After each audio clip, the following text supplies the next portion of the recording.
This video I want to talk about the current state of affairs as it relates to the depraved ideologies and narratives that our society is oversaturated with, and that we go along with, and that we incorporate into our psyche with little to no resistance, because such is the state that we are in a low state of consciousness, so we are unable to discern. And these things, this ability to discern has been subverted by certain groups of people and individuals with nefarious motives and agendas.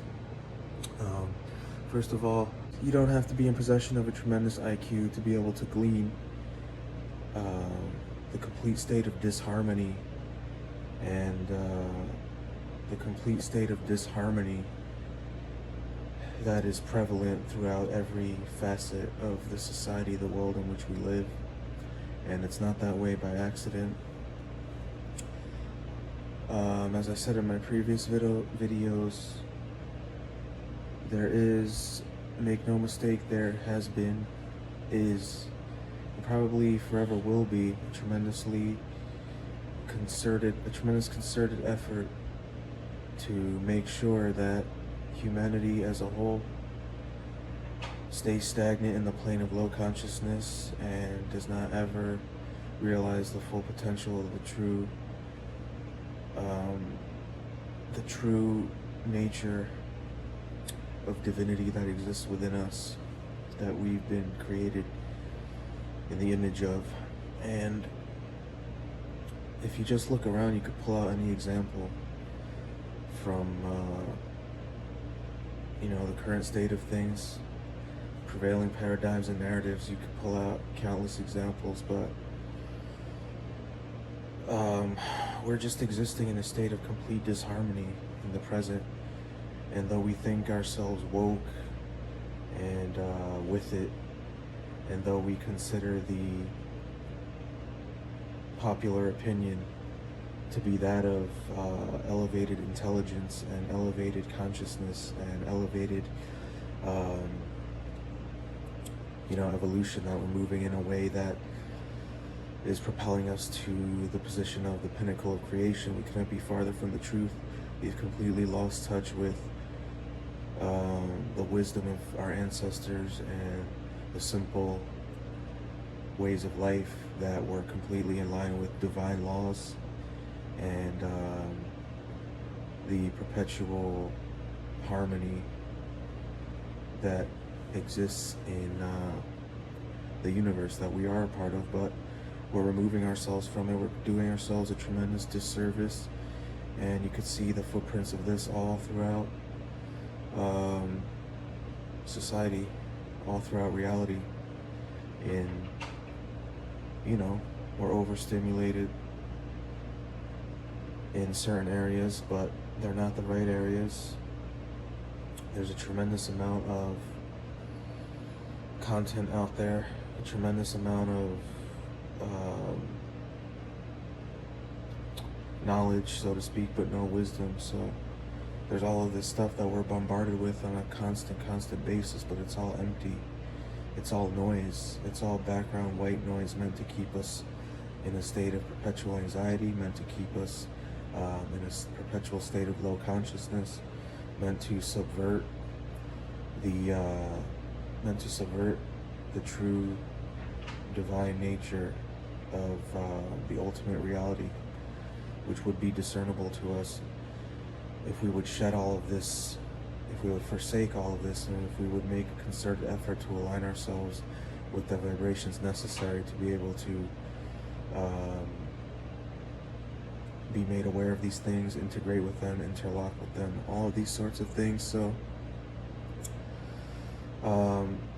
we're imposing our depraved ideologies upon the divine, upon the ultimate harmony that is, and we think that by doing so,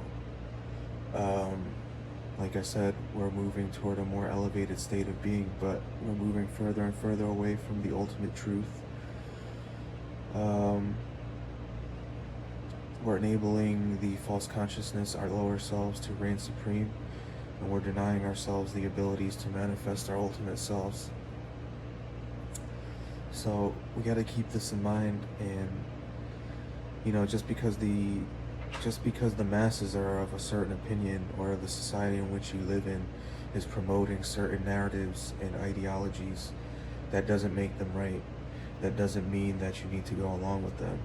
That doesn't mean that you have to sit back in your high chair, put your bib on, and allow yourself to be spoon-fed everything, so that you're absolved of the responsibility to think critically for yourself and to come up with your own conclusions and things. You don't have to swallow these things. You don't have to take them hook, line, and sinker. And it's the mark of very low consciousness and intelligence to sit back and swallow the narratives of the powers that be, just because they're you perceive them to be in a position of power. And so they're out there, they're up there, you're down here. There's all this division that's being promoted. Why? Because it weakens the masses, it weakens the collective consciousness, and it allows for it to be subverted, it allows for it to be subjugated, controlled, enslaved, mentally, physically, spiritually, emotionally, all of these things. And it's not a good look, So you might think that you don't want to be the one blade of grass sticking up you because you don't want to get cut. You don't want to be labeled these sorts of things that these people that promote these depraved ideologies come up with, these shaming tactics, because they know the desperation that the average human feels to want to go along with the crowd. So they will do anything. They will sacrifice their dignity. They will sacrifice their agency and autonomy just to go along with the crowd, even if it means going against what they feel deep inside. But you have to be willing to stand alone. You have to be willing to be persecuted, because aligning with the ultimate virtue is going to require that you subject yourself to these things, because that's just the nature of the beast. Look throughout history, every elevated person was persecuted, was ridiculed, was cast aside, was done away with. So you have to be willing to let these low aspects of yourself, this low consciousness, die in you. You have to be willing to go it alone. You have to be willing to crucify that part of you that needs to die in order for you to ascend and manifest your ultimate self, the part of you that will bring forth life and let life radiate out from you and resonate in you.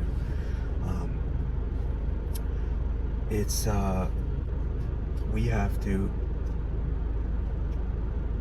there's that quote, I forget exactly how it goes, but insanity in the individual is rare, in the masses it is the law. So I know it's difficult because we're bombarded with constant, from every angle in this society, subliminal messaging from in vogue ideas and things that the collective, the people that perpetrate and construct these depraved agendas for usurping high level of consciousness and keeping people vibrating at low levels. They come at it from all, they're masters of manipulation, masters of manipulating perception and all of these things. So it can be difficult to lift yourself out of it just high enough to be able to discern these things, because most people, their agency and autonomy, their cognitive faculties are so they're so far removed from being integrated with them that these things go on and unbeknownst to them, and they're just pulled along and they just go along like puppets. And so, but don't be afraid to stand up for whatever you believe in, whatever you know to be in line with the highest virtue, even if it goes against what the collective, what's popular in the current narrative, in the prevailing paradigms and things, because these things are, for the most part, agents of destruction, and they're only going to lead to the proliferation of low consciousness. And if you need examples of these sinister attempts to impose our depraved ideologies that stem from these agendas and narratives being pushed down the throats of the masses. It's okay to go against that. It's okay to think that a morbidly obese woman is not as attractive as a swimsuit model, as the stereotypical swimsuit model. You don't have to go along with that. It doesn't make you a bigot. It doesn't make you whatever phobic they want to throw at you to shame you into going along with the narrative. You don't have to think that this war on masculinity is okay. You don't have to try to downplay your masculinity to try to appease these people that are promoting these completely ludicrous and outright ridiculous agendas, trying to X out the polarity and the duality and the divine harmony that exists and is a law of the universe in order to subvert. And then women think that it's in their favor. It's not. Trying to make men docile. Why? Because men have tremendous, potent, creative energy. The energy that was put there by the Creator. So all of this reality, all of this society that we exist in, that facilitates the ability to be able to come up with these agendas, to be able to come up with these ludicrous ideas and ideologies. The same men that have created this world that we live in through transmuting the tremendous potency of their sexual energy, transmuting it into the endeavors and things, inventions, all of the things which have facilitated this reality in which we live. They're trying to X all of that out. Why? Because with docile, castrated men that become oxen, just like the oxen are to the bull, the potent, virile, tremendously powerful bull becomes a docile, ineffective, useless ox with no zest, with no fight, with no fire, with nothing. When the men become that, then society can be overtaken completely by the people who seek to do so. And then, these people come in and fulfill the role that the men of old fulfilled, and then they can be that for the women, but they don't have the women's best interests in heart. They're just playing upon their emotional nature and their sheep mentality so that they can facilitate these depraved ends. But just know, it doesn't make you, and don't think that, the people that go along with these things, a lot of them are ignorant to this esoteric wisdom and knowledge and this laws of the universe and all these things. But the people that push these agendas onto them are not. They're fully aware of it, but they want it subverted so that they can facilitate their own depraved ends of complete subjugation of the masses and ultimate power and control over reality. And they need to go about it in ways that, in these ways that they're going about it, they need to go about it slowly to desensitize subliminally all of these ways that they go about it. So going against the collective, going against the prevailing narratives and paradigms doesn't make you a bigot, doesn't make you transphobic, doesn't make you homophobic, doesn't make you racist, doesn't make you any of these ridiculous and childish labels that they attach to this sort of thing in order to shame you and get you to go along with the narrative and get people to put pressure on you so that you collapse. These tactics, these simple tactics that you'll be able to discern if you understand even the most basic rudiments of psychology and philosophy. So strive to elevate your consciousness so that you don't allow this stuff to be perpetrated upon you. And I'm not picking on that. That's just an example that came to my mind about the swimsuit model and all that stuff. But what is beauty? You have to get into that, and I think it's safe to say that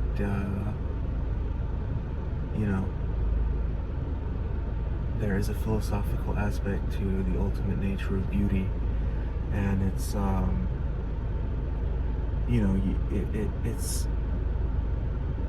it's being subverted. Its distortions are being imposed upon us, as I said, for nefarious reasons, and you don't have to go along with it. That's the point. It's okay. And another thing is that, as I said before, you have to be willing to die to the world in order to ascend and align yourself with true virtue, because as it says in the Bible, and I'm not a Bible thumper, but there is wisdom to be obtained from that. You cannot serve two masters. You cannot serve two masters. You cannot be of the world and of divinity as well, because the world is not a divine place, at least in the current state of it and what we've made it out to be. So you have to be willing to stand alone. You have to be willing to die for your principles. If you don't have something to die for, then you really don't have something to live for. You're just sort of floating in limbo. You have to be willing to die for the principles and the virtues that you wish to align yourself with. You can't toe the line. You can't try and play it safe. You can't try and toe the line. It doesn't work that way. And you might receive tremendous pushback. You will be persecuted. You will be all of these things, but you have to be okay with that, because at the end of the day, as history,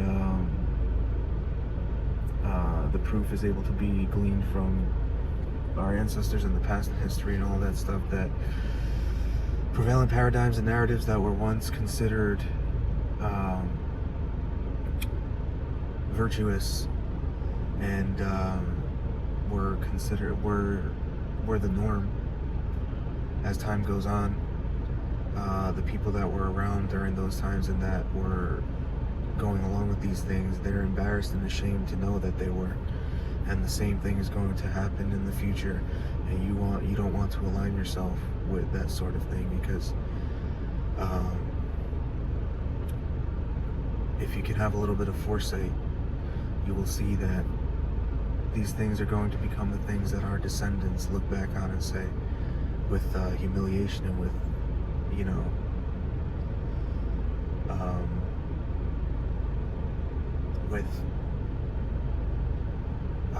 that are going to look down upon their ancestors and say, how are these people so naive and so stupid, and how did they allow the society to become so depraved and so just a breeding ground for low consciousness, misguided ideologies, and all sorts of